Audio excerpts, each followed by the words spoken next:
Good morning, guys. It's Uche and Joku. It is about 5:15 in the morning. I'm a little late getting out to the gym, and I'm here in the lab. And it's been a while since I recorded a video from my studio, and I just want to share a few words of wisdom with you this morning. So, there's a lot of back and forth about the use of artificial intelligence in our day-to-day lives as educators.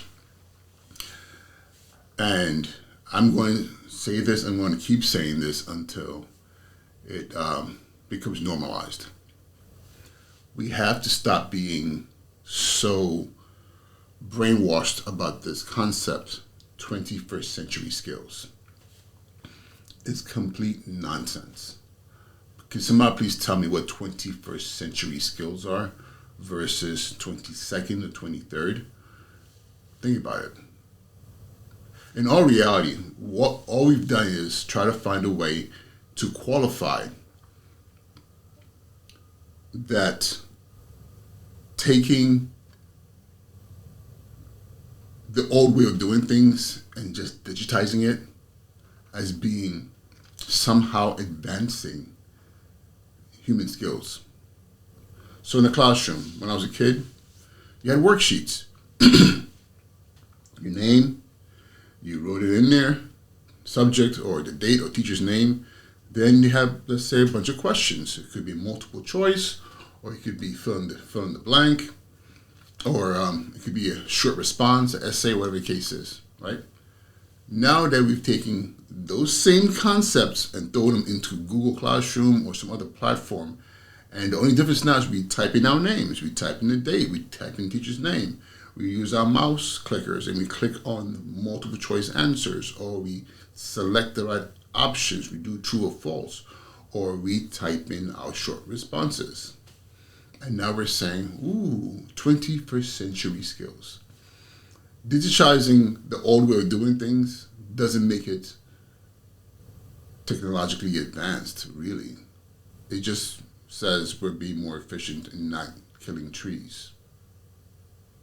Now, when we're talking about skills, technological skills that, harnesses artificial intelligence, and remember this, artificial intelligence is like saying physics. Under physics, we have all these different concepts. We have theoretical physics, we have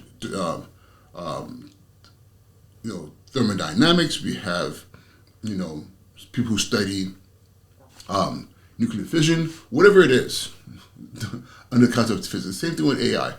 Artificial intelligence is the umbrella that covers all the different facets in where we're engineering human-like thinking at the speed of time, literally, to really become more efficient. So, for example, AI in the classroom looks like this. As an example, asking kids to research something. Like, for example, let's research, thermodynamics. The kids will use either ChatGPT, or they can use Perplexity or Genesis to say, what is thermodynamics? And maybe you can say, hey, class, you group of kids are going to use ChatGPT. You guys are over here going to use Perplexity. You guys over here are going to use Genesis. See what the responses are. Have the kids actually not compare. Okay, what's the difference between your definition, your definition, your definition? Asking for examples. Put together a presentation of information, not as facts, but gathering information from these different platforms. Okay, turn it into a short presentation, so the kids can now say, "Here's the information you've given us. Okay, I need 5 slides," and when you get the slides, you can use something like Beautiful AI or Gamma AI to create a presentation. Now, from that presentation, you have. Could all happen within a 45-minute class. The question, the research, the presentation, and then each group of students present, and the other two critique. maybe you provide them with a rubric that they use to critique each other's research. And the goal here is to see, are they getting the same definition here? You know? And maybe in their research, you're asking, what are examples of these things? And after they've done that level of critique and feedback for each other, then maybe they're saying, okay, now, what made sense, what didn't make sense? What matched, what didn't match? And now, let's say the last few minutes of the class, you're saying, okay, now, here is the definition of thermodynamics. Were you able to get a definition that's aligned with this definition here? And you can gamify it.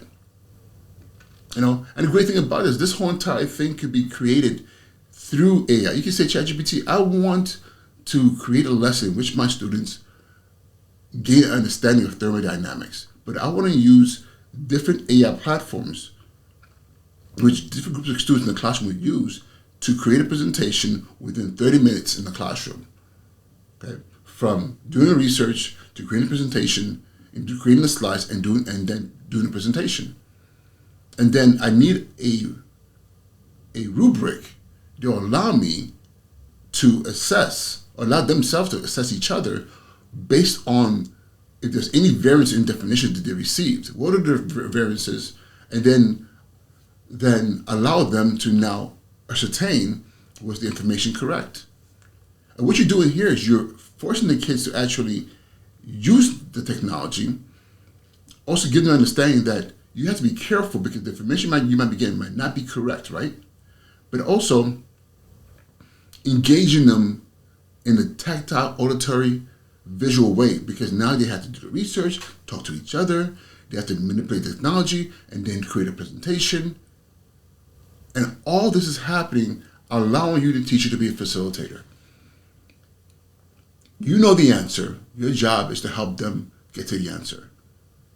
So rather than sitting there and doing a long lecture, we have the kids nodding off, you engage them in the conversation. You engage them in their own learning. And now you are their guide. Like Socrates sitting on that rock face in front of his pupils, guiding their thinking, asking the right question, forcing them to come to the answer. That is how we can use AI. And that is something I just made up right now in the spot. But think about if you sat down and really talked about it and say, how can I use this to come to a outcome? And the greatest thing about it is you can literally ask it. You can literally type in, you can actually talk into ChatGPT and say, hey, this is what I want to do. Help me. And you'd be surprised what comes out. And of course, it's never perfect, but this is why we need to become the students of the technology. All right, y'all. We're Joku. I got to go to the gym. Talk to y'all soon, all right? Be well.